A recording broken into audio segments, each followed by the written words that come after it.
Au nom de Dieu, le tout miséricordieux, le très miséricordieux. Salut tout le monde! Aujourd'hui, on plonge dans un sujet passionnant, les chiens dans le Coran.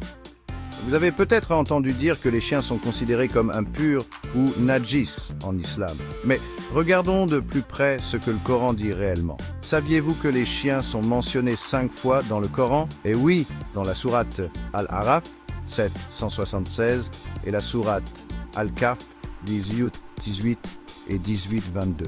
Ce qui est intéressant, c'est qu'aucun de ces versets ne qualifie les chiens d'impurs ou de sales.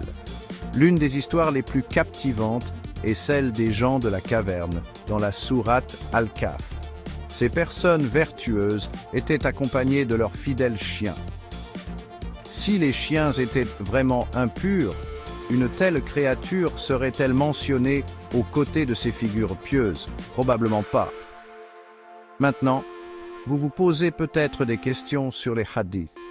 Certains hadiths, notamment ceux attribués à Abu Huraira, dressent un portrait négatif des chiens.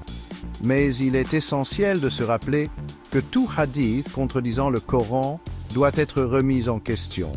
Le Coran lui-même, dans la sourate An-Nisa 4.82, nous conseille de rechercher les contradictions pour discerner la vérité. Alors, quel est le message à retenir? Le Coran ne condamne pas les chiens.